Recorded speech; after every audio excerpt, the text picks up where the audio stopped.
न इधर न उधर, हर खबर की पूरी खबर, न लाग लपेट न खबरों में खोट। आप देख रहे हैं एबीपी रिपोर्ट। नमस्कार, मैं हूं अवधेश और शुरुआत करते हैं इस वक्त की 4 बड़ी खबरों के साथ। पहली बड़ी खबर है प्रधानमंत्री नरेंद्र मोदी से जुड़ी हुई। अहिल्याबाई की 300वीं जयंती पर भोपाल पहुंचे प्रधानमंत्री ने कहा कि आतंकियों ने नारी शक्ति को चुनौती दी, जिसके जवाब में सेना ने आतंकी अड्डों को मिट्टी में मिला दिया। साथ ही उन्होंने क्या कुछ कहा है हम आपको विस्तार से बताएंगे। दूसरी खबर संदिग्ध जासूस की है। पाकिस्तान के लिए जासूसी करने के आरोप में गिरफ्तार अनीस को 5 दिन की पुलिस कस्टडी में भेजा गया है। वहीं पाकिस्तान गए जासूस कासिम का वीडियो भी अब सामने आ गया है, वीडियो हम आपको दिखाएंगे। तीसरी खबर मौसम के मार की है। असम, सिक्किम और मणिपुर में भारी बारिश के बाद तबाही के हालात हैं। वहीं अरुणाचल प्रदेश के पूर्वी कामेंग जिले में लैंडस्लाइड से 7 लोगों की मौत हो गई। और चौथी बड़ी खबर मॉक ड्रिल से जुड़ी हुई है। पाकिस्तान की सीमा से लगे जम्मू कश्मीर, पंजाब, राजस्थान और गुजरात में आज मॉक ड्रिल होगी। ऑपरेशन शील्ड के तहत सायरन बजेंगे और ब्लैकआउट किया जाएगा। तो विस्तार से हर खबर आपको बताएंगे। शुरुआत करते हैं, सबसे पहले बात करेंगे कुदरत के कोहराम की। पूर्वोत्तर के कई राज्य इस समय मौसम की मार से बेहाल हैं। असम के गुवाहाटी में बारिश ने बड़ी तबाही मचाई है। लगातार हो रही बरसात से जनजीवन पूरी तरीके से अस्त व्यस्त नजर आ रहा है। सड़कों पर हर तरफ पानी ही पानी है। हर बढ़ते दिन के साथ मुश्किलें भी बढ़ रही हैं। बारिश का ये हाल मई में दिख रहा है, जबकि जून जुलाई में मानसून की मार अभी बाकी है। कहीं तो डूबी ये कार, पूरी कहीं डूबे तस्वीर हुए बन रही मकान है और इस तरीके के हालात हैं। उधर ऐसी ही तस्वीर दिखी। मॉनसून की शुरुआत में गुवाहाटी पानी पानी हो गया। सड़कों पर कार निकली तो, लेकिन बीच सड़क पर ही ब्रेक लग गया। बड़ी बड़ी बसें भी पानी में डूब गईं। सड़क पर पानी का ऐसा बहाव मानो ये सड़क नहीं समंदर हो। बरसाती पानी की ऊंची ऊंची लहरें सड़कों पर उठ रही हैं। ध्यान दीजिए, ये तस्वीरें जब ली गईं तब बारिश नहीं हो रही थी और पानी की निकासी भी नहीं हो रही थी। पेट्रोल पंप की भी तस्वीर देख लीजिए। एटीएम से लेकर पेट्रोल पंप तक सब कुछ डूबा हुआ है। पेट्रोल भरा जाए तो आखिर कैसे? घुटने तक हर जगह पानी है। पूरा पेट्रोल पंप तालाब में तब्दील हो गया। गुवाहाटी में हर तरफ इसी तरह की त्राहिमाम की स्थिति है। गुवाहाटी में पिछले कई दिनों से लगातार तेज बारिश हो रही है। इसकी वजह से सड़कों पर लगातार पानी भर रहा है, लिहाजा बाजार बंद करने पड़े। नतीजा यह हुआ कि लोगों को जरूरत के सामान के लिए भी परेशान होना पड़ रहा है। इस महिला के हाथ में कुकर है। ये शख्स हाथों में पानी की बोतलें लेकर जा रहा है। लोग अपने काम धंधे के लिए जूते हाथ में लेकर निकल रहे हैं। ये 2 लोग सिर पर बड़े बड़े बॉक्स लेकर पानी के बीचों बीच निकल गए। साफ है इनके घरों में पानी भर गया है और ये लोग अब अपना सामान उठाकर निकल रहे हैं। वैसे पानी तो कई घरों में भरा है, इसलिए एसडीआरएफ, सिविल डिफेंस और स्थानीय प्रशासन रेस्क्यू में जुटा हुआ है। ये जूरीपार इलाके की तस्वीर है, जहां बोट के जरिए लोगों का रेस्क्यू हो रहा है। ये वो लोग हैं जिनके घर पानी में डूब गए। इन सभी को सुरक्षित स्थानों पर लगातार पहुंचाने का काम जारी है। अब एक और तस्वीर आपको दिखाते हैं। ये नीले रंग की पिकअप वैन है। इसमें बकरियां भरी हुई थी, लेकिन पानी भरे होने की वजह से रास्ते में ही गाड़ी रोक दी गई, जिसके बाद काफी मशक्कत और कई लोगों की मेहनत से बकरियों से भरी इस गाड़ी को सुरक्षित स्थान तक पहुंचाया गया। हालात कब तक ऐसे बने रहेंगे, इसको लेकर लोग परेशान हैं। पूर्वोत्तर के प्रवेश द्वार असम में मौसम की मार से हाहाकार मचा हुआ है। पिछले 24 घंटे में 5 लोगों की जान जा चुकी है और ये सभी मौतें कामरूप मेट्रोपॉलिटन जिले में हुई है। असम में भारी बारिश और बाढ़ जैसे हालात बने हुए हैं 6 जिलों में, जिसमें से 10,000 से ज्यादा लोग प्रभावित हुए हैं। रेस्क्यू लगातार जारी है। एनडीआरएफ, एसडीआरएफ और स्थानीय प्रशासन की टीमें रेस्क्यू ऑपरेशन में जुटी हुई हैं। अब बात करते हैं मणिपुर की। मणिपुर की राजधानी इंफाल इस वक्त कुदरत की मार से 2-4 है। शहर के अलग अलग हिस्सों से डरावनी तस्वीरें आ रही हैं। इंफाल की सड़कों पर पानी नहीं, सैलाब बह रहा है। कच्चे पक्के मकान टूट रहे हैं। लोग हर पल डर के साए में जीने को मजबूर हैं। ये वेटिकन सिटी नहीं, भारत के पूर्वोत्तर का राज्य इंफाल है। इधर देखिए, उधर देखिए, जहां भी देखिए हर जगह पानी की तेज धारा बह रही है। बाजार बंद है, खुले भी तो कैसे, बाहर नदी जो बह रही है। हर दुकान पर ताला है, सब कुछ बंद पड़ा है। जहां गाड़ियां चलती हैं, वहां लोगों को बचाने के लिए नाव चल रही हैं। जो बाहर निकले उनका आधे से ज्यादा शरीर पानी में डूब गया। अब अगली तस्वीर देखिए। यहाँ एसडीआरएफ को रेस्क्यू करवाने में मशक्कत का सामना करना पड़ा है। जगह जगह रस्सी का सहारा लिया गया। नाव के सहारे लोगों का रेस्क्यू हुआ। इंफाल में नदी उफान पर है और इसका पानी शहर के अंदर घुस चुका है। हर तरफ पानी फुल स्पीड से बह रहा है। इस घर में पानी घुसा। वहीं जिसकी इस वक्त सबसे ज्यादा जरूरत है उन अस्पतालों में भी पानी ने घुसपैठ कर ली है। अब इम्फाल के एक और हिस्से में चलिए, यहाँ तेज बहाव में लोग फंस गए। देखिए कैसे एक तरफ छाता लिए लोग परेशान खड़े हैं और दूसरी तरफ पुलिस और प्रशासन की टीम, हर जगह सिर्फ पानी ही पानी दिखाई दे रहा है। असम मणिपुर के बाद पूर्वोत्तर के राज्य सिक्किम में भी अब तस्वीरें हम आपको दिखाते हैं। भारी बारिश और भूस्खलन ने लोगों की मुश्किलें बढ़ा दी हैं। सिक्किम के कई इलाकों में भारी बारिश के बाद पहाड़ों के दरकने का सिलसिला लगातार जारी है। पहाड़ टूटने से तमाम रास्ते बंद हो गए हैं। सिक्किम के मंगन से आई इस तस्वीर को सबसे पहले देखिए, जहां कल रात लैंडस्लाइड ने बड़ी तबाही मचाई। हर जगह तबाही के निशान दिखाई दिए। पहाड़ों से गिरे पत्थर जमीन पर बिखरे पड़े हैं। सुरक्षा के बैरियर भी टूट गए। उत्तरी सिक्किम में कई जगह लैंडस्लाइड से हालात बेहद खराब हो गए। रिहायशी इलाकों में बाढ़ जैसे हालात बनने से लोगों की परेशानी बढ़ गई। मौसम विभाग ने अगले 48 घंटे के लिए अलर्ट जारी किया है। खराब मौसम की वजह से सिक्किम घूमने पहुंचे सैलानियों की भी मुश्किलें बढ़ी हुई हैं। सैलानियों की एक गाड़ी खराब हो गई। मौसम की वजह से तीस्ता नदी में गिर गई और इस खौफनाक हादसे में एक व्यक्ति की मौत हो गई, जबकि 8 लोग अभी भी लापता बताए जा रहे हैं। दरअसल गाड़ी लाचेन से लाचुंग की ओर जा रही थी और अचानक 1000 फीट नीचे जाकर नदी में गिर गई। 8 पर्यटक अब भी लापता हैं, जिनको ढूंढने के लिए बड़े पैमाने पर रेस्क्यू ऑपरेशन चलाया जा रहा है। रेस्क्यू ऑपरेशन में स्थानीय पुलिस जवानों के अलावा सैनिकों को भी लगाया गया है। रस्सी के सहारे शवों की खोज की जा रही है, लेकिन अभी तक कुछ खास सफलता नहीं मिल पाई है। अधिकारियों ने इलाके की घेराबंदी कर दी है और पर्यटकों से अपील की है कि वो अगली जानकारी तक अनावश्यक यात्रा से बचें। सिक्किम के बाद बात अरुणाचल प्रदेश की करते हैं। यहां पर भी मौसम की मार पड़ी है। बारिश के साथ जगह जगह लैंडस्लाइड हो रहा है। रास्ते बंद होने की वजह से लंबे लंबे जाम लग रहे हैं। लैंडस्लाइड की वजह से हुए एक हादसे में 7 लोगों की दर्दनाक मौत हो गई। सबसे पहले इस खौफनाक मंजर को देखिए। नीचे लोग खड़े हैं, ऊपर से मानो पूरा पहाड़ नीचे गिर रहा है। पहाड़ से गिरे इन पत्थरों को देखिए। इसके नीचे जो आएगा वो बच नहीं पाएगा, ये तय है। ऐसा ही हुआ बाना सप्पा रोड पर आ रही इस गाड़ी के साथ। गाड़ी भूस्खलन की चपेट में आ गई। कार खाई में गिर गई। हादसे में कार सवार 7 लोगों की मौत हो गई। मरने वालों में 2 परिवारों के लोग शामिल थे। अब आगे की तस्वीर आपको दिखाते हैं। पूरी सड़क पर पानी ही पानी है। लैंडस्लाइड ने रास्ते पर नो एंट्री का बोर्ड टांग दिया है। इसका असर ये हो रहा है कि रास्ते में लंबा जाम लग गया। इलाका पहाड़ी है, इसलिए यू टर्न की गुंजाइश भी बेहद कम है। जाम कितना लंबा है, इसके लिए आपको इस तस्वीर को देखना चाहिए। जहां तक दिखाई देगा वहां तक कतारबद्ध खड़े वाहन ही नजर आएंगे। प्रशासन ने लोगों से सावधानी बरतने की अपील की है। एक हफ्ते के बाद बकरीद है, लेकिन उससे पहले ही हैदराबाद में सियासी घमासान मचा हुआ है। एक और बीजेपी विधायक गोरक्षा के लिए तांडव मचाने की धमकी दे रहे हैं, तो दूसरी तरफ एएमआईएम विधायक भी पलटवार की चेतावनी दे रहे हैं। दिल्ली और मुंबई में बकरों से जुड़े विवाद के बाद अब हैदराबाद में भी बकरीद पर बकरों की कुर्बानी का मुद्दा गर्मा गया है। बीजेपी विधायक टी राजा सिंह ने तेलंगाना सरकार और पुलिस को खुली धमकी दी है। 7 जून के दिन जो बकरीद है, बकरीद के अवसर पर एक भी गाय बछड़ा बैल ना कटे, इसकी व्यवस्था पुलिस अधिकारी करे। और जो एमआईएम के कॉर्पोरेटर एमएलए जो रोड पर आकर जो तमाशा करे, इनको रोके। नहीं तो हम अगर रोड पर आएंगे तो तांडव मचा देंगे। वहीं एआईएमआईएम नेता अकबरुद्दीन ओवैसी का कहना है कि मुसलमान देश के लिए अपनी जान कुर्बान कर देंगे, लेकिन अगर बीफ के नाम पर उनको नोचा गया तो वो चुप नहीं बैठेंगे। अगर हमको बीफ के नाम पे लोचा गया तब भी हम आवाज को बुलंद करेंगे। चेहरे पे दाढ़ी देखकर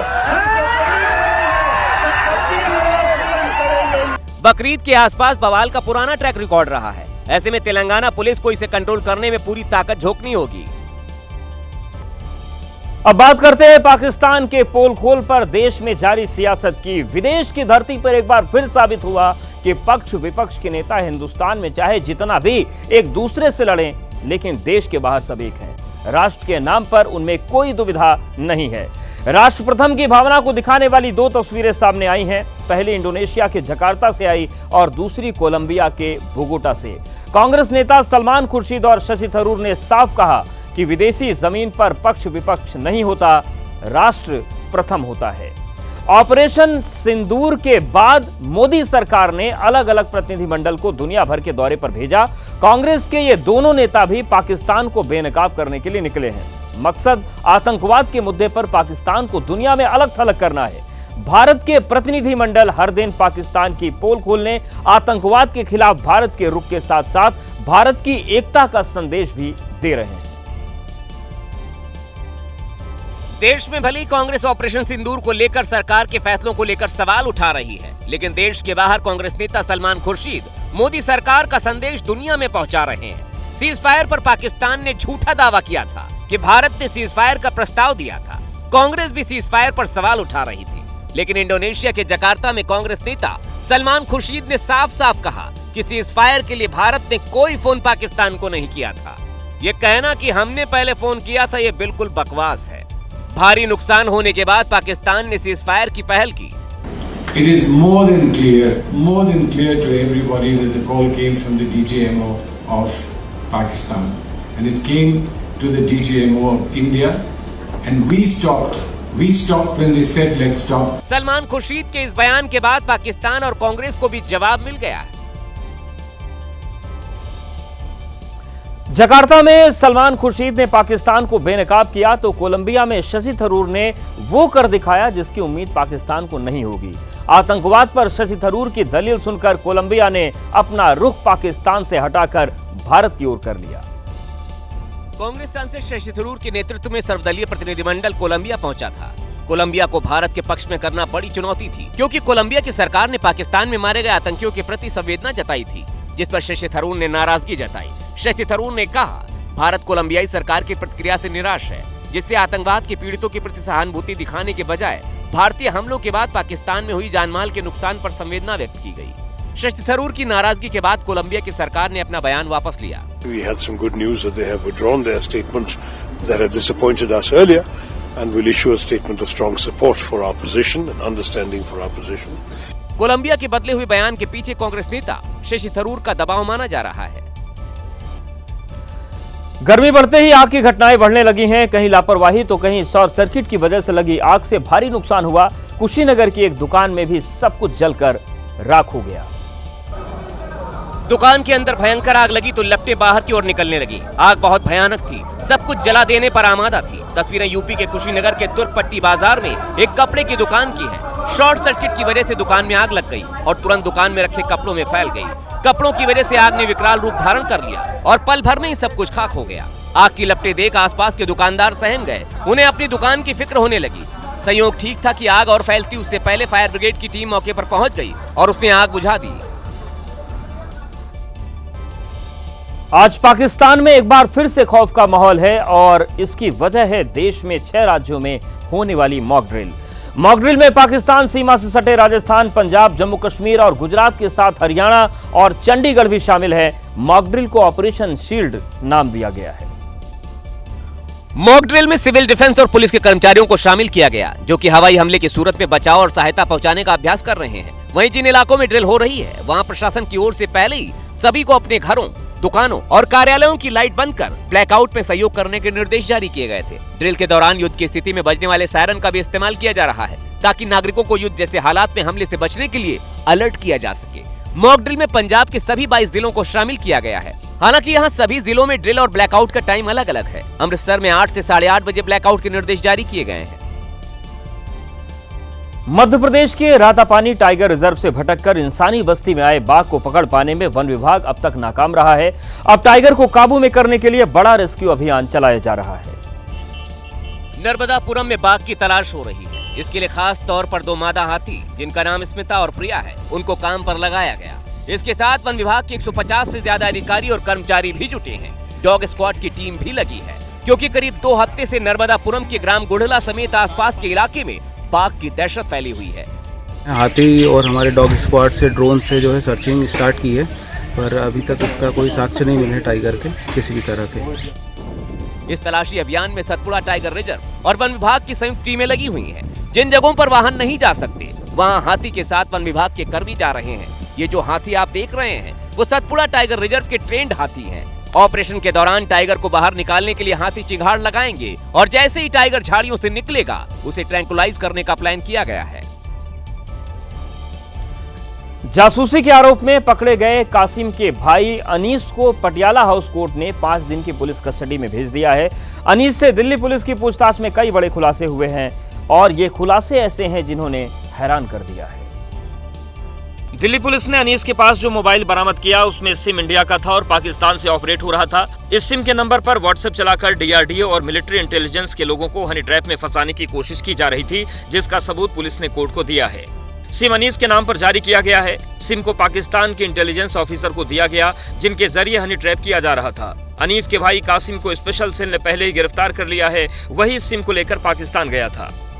दिल्ली पुलिस ने कोर्ट में कहा कि जांच अभी शुरुआती दौर में है। अनीस से पूछताछ में और भी खुलासे हो सकते हैं, यानी कि आईएसआई जासूसी कांड के जरिए भारत से जुड़ी कई खुफिया जानकारी लेने में जुटी थी। अब कासिम के बाद अनीस भी पाकिस्तानी साजिश के कई राज खुफिया एजेंसियों की पूछताछ में उगल सकता है।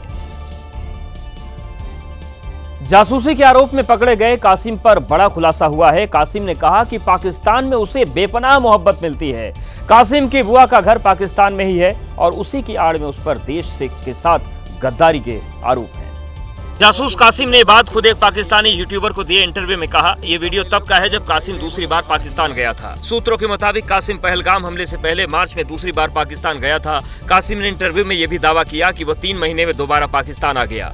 आईएसआई के लिए जासूसी करने के आरोप में कासिम और उसके भाई अनीस को पुलिस ने गिरफ्तार किया है।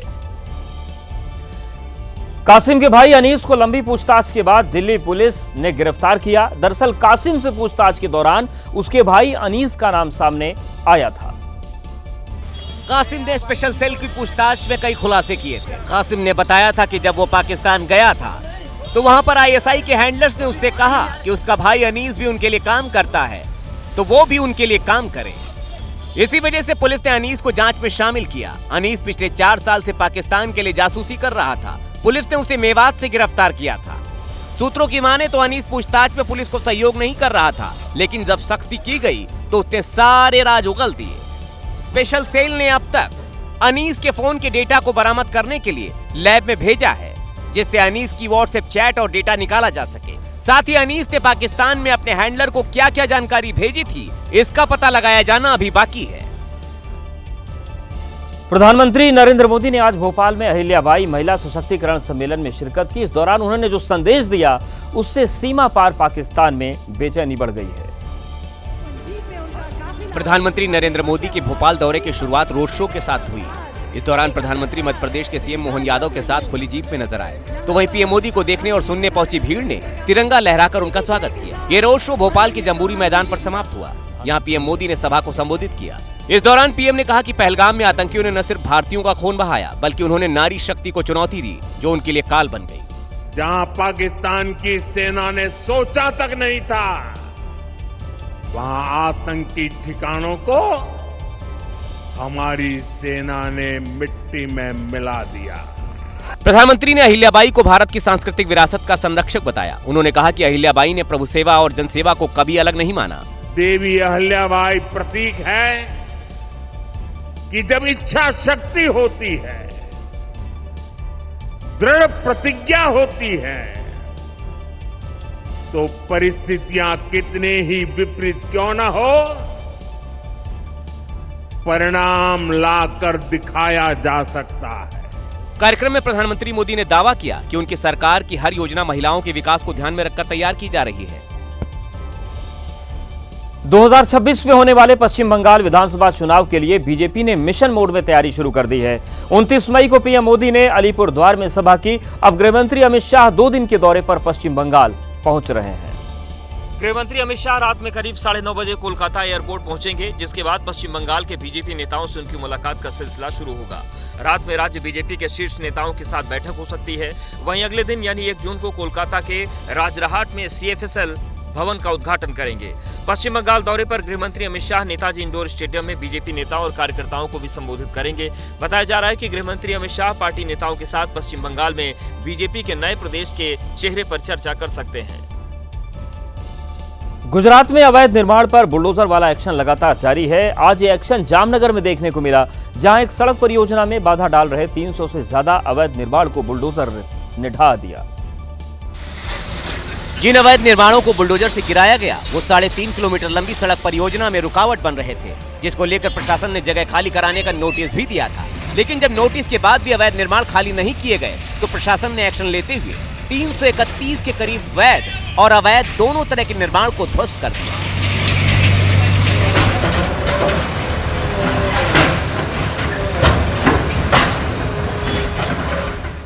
इन अवैध निर्माण को गिराने में 15 जेसीबी मशीनें लगी। इस दौरान प्रशासन को स्थानीय लोगों के विरोध का सामना करना पड़ा।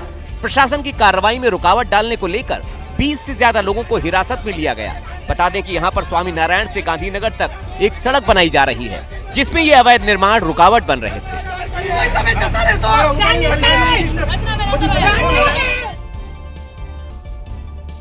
अब बात कर लेते हैं पुणे की। पुणे की पुलिस ने एक ऐसे शातिर चोर को गिरफ्तार किया है जो मंदिरों में चोरी करता था। इस चोर ने 2 दिन पहले ही शिव मंदिर में रखी दानपेटी चुराई थी।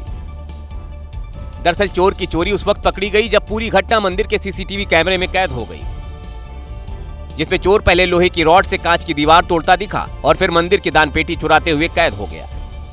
पुणे पुलिस ने चोर को स्वरगेट बस स्टैंड से गिरफ्तार किया तो उसके पास से वो पैसे भी मिले जो उसने मुकुंद नगर इलाके में मंदिर से चुराए थे। चोर का नाम महादवे तुकाराम है, जो अहिल्यानगर का रहने वाला है। पुलिस पूछताछ में चोर ने कबूल किया कि उसने इससे पहले भी कई मंदिरों में चोरी की। इसके लिए वो पहले मंदिरों की रेकी करता और फिर रात में जाकर उनकी दानपेटी पर हाथ साफ कर देता। फिलहाल चोर पुलिस की गिरफ्त में है। तपती गर्मी से निजात पाने के लिए बड़ी संख्या में पर्यटक पहाड़ का रुख कर रहे हैं। वीकेंड पर यह संख्या दोगुनी तक हो जा रही है, जिससे पहाड़ी इलाकों में जाम की स्थिति बनने लगी है, जिसकी सबसे नई तस्वीर शिमला से आई है।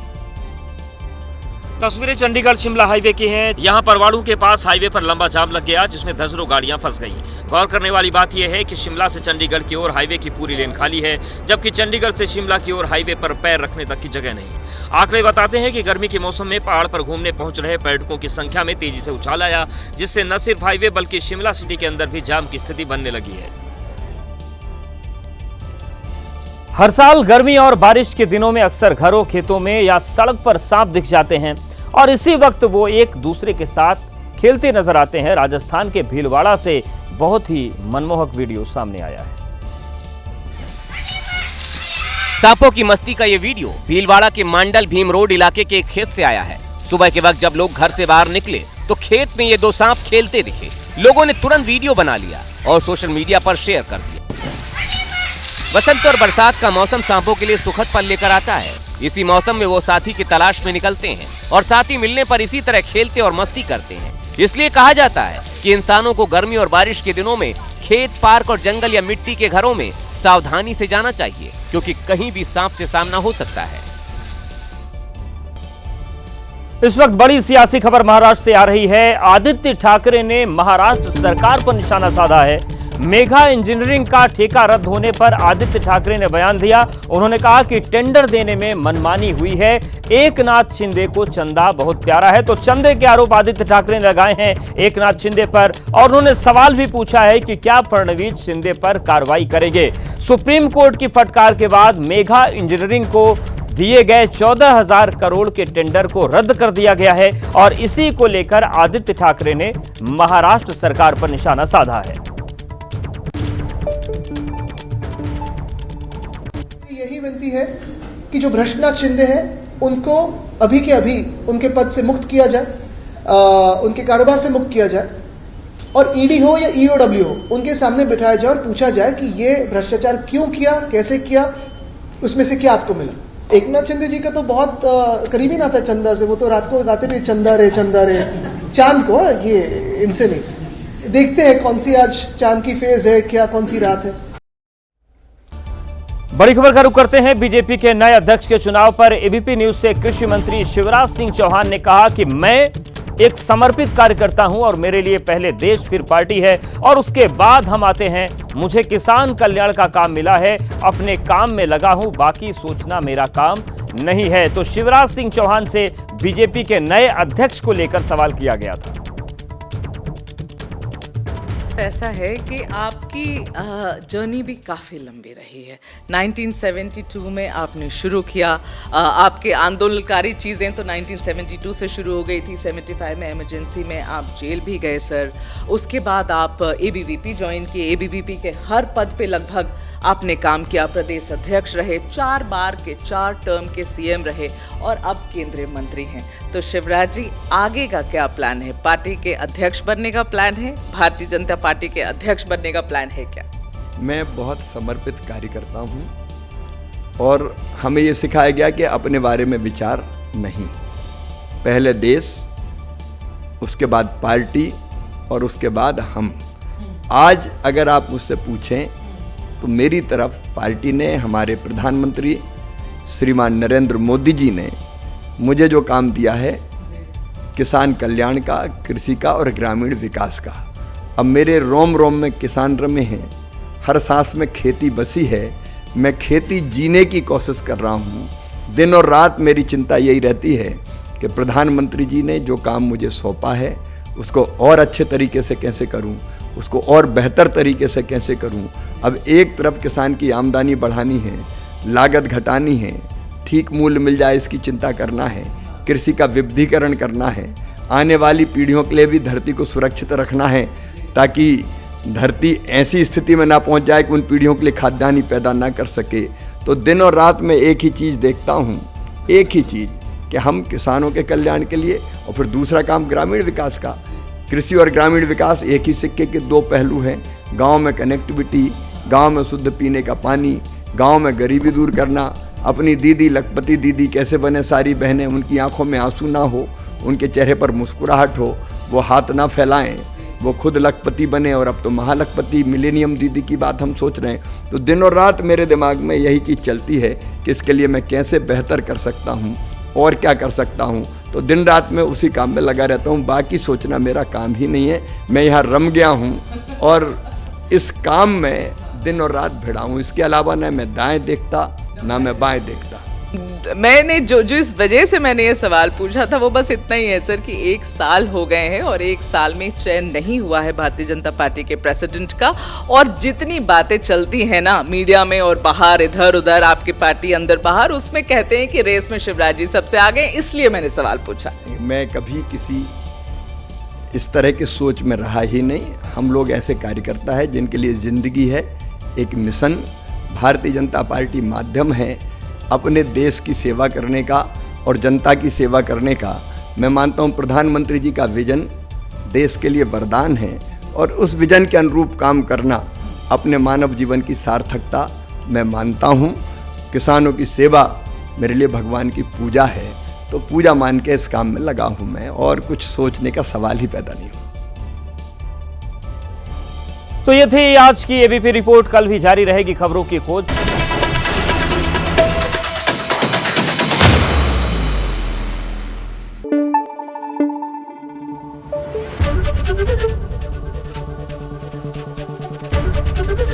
एबीपी न्यूज आपको रखे आगे।